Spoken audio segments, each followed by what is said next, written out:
Daniel, I'm so worried. I have a pizza due tomorrow and I don't know how to do binary trees. Can you explain it to me? Okay, of course, I'll explain it to you. Let's just go over to this whiteboard. Oh, wow, look, everything is already here on the whiteboard. But Daniel, none of that makes any sense. Well, aren't you glad that you have me to explain it to you?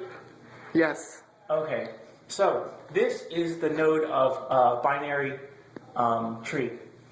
A binary tree has values inside on every node, and then every node also has a pointer to the left subtree and to the right subtree.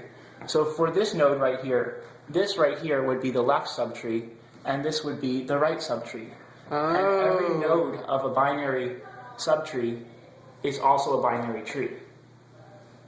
Okay, so the arrows are the pointers. I get it. That makes sense. That's correct. What? I never really understood the star thing. What is that? Does that just break my code? It breaks it every time I try it. The star means a pointer. So you can have a value. Let's say I have a value right here. It's somewhere in memory.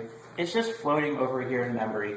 I don't know where that value is, but I can keep track of it if I have a pointer that has the address of that location in memory. And this particular address is OX123. Oh, and that's the star.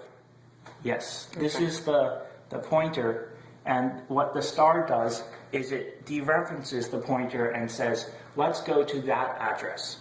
Okay, I get it. So this function is called traverse, and you pass it in the parent node of the binary tree. For example, in this, the parent node would be the 4, because everything is below. Oh, okay. And using the 4, you can get to all the other points on the tree. So we're going to use a technique in computer science called recursion. Recursion, if you'll notice, the structure of this tree right here is similar to the structure of this tree and the structure of this tree. So like the 2 is the parent node of this tree. Exactly, and the 6 is the parent node of this tree over here. Okay. So we're going to leverage this technique called recursion to have a relatively simple section of code that can be repeated, and when the code will call itself, and it will be repeated, and it will perform on the subtrees exactly what you perform on the big tree.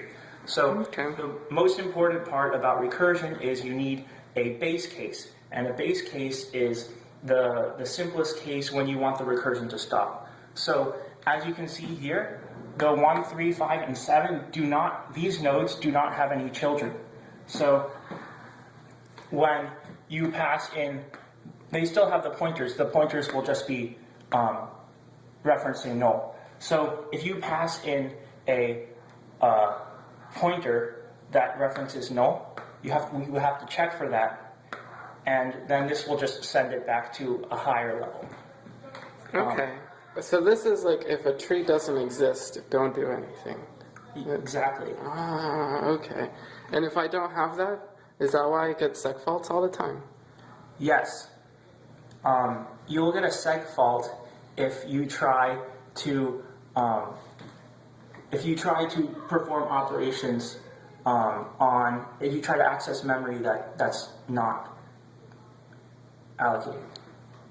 So whenever there is a pointer and it points to null and you try to perform operations on that, you can't do that because it's null. If the pointer is actually pointing to something, then first we will do everything on the left side of the tree.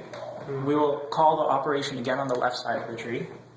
And so pause there. We're going through again. This is a null.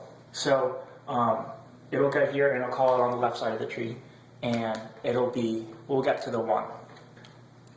It'll run again and it will try traversing the left part of the tree again. But there's nothing there. There's nothing there. Well, that's good that we have the base case here. So because that won't happen, that will return. Then we'll print the 1, and then we'll see there's nothing on the right. So we'll enter it again, and it will return. Then we will return here, and then we've just finished this step for the 1, and then we'll go up to the 2, and then the 2 it has just finished this portion right here.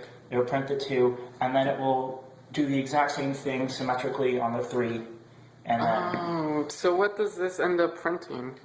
Oh, I'm glad that you asked, because it actually prints a series of numbers that you're very familiar with. So we'll first start at the 4, go to the 2, go to the 1. It will print the 1, and then the 1s, there's no tree here to print out anymore, so it'll eventually go back to the 2, we'll print out the 2, and then we'll move on to the right half of the tree and print out the 3, and then everything's done in the 2, so we'll come out to here, and it will print the 4, and then perform operations on the right half of the binary tree, and we'll get to the 6. It won't print the 6. It will go to the left half of the 6's tree and print the 5. Then exit, go back to the 6, and then go to the right half of the 6's tree and print the 7. And it was easy as 1, 2, 3, 4, 5, 6, 7. Wow, thank you, Dan. That was really helpful.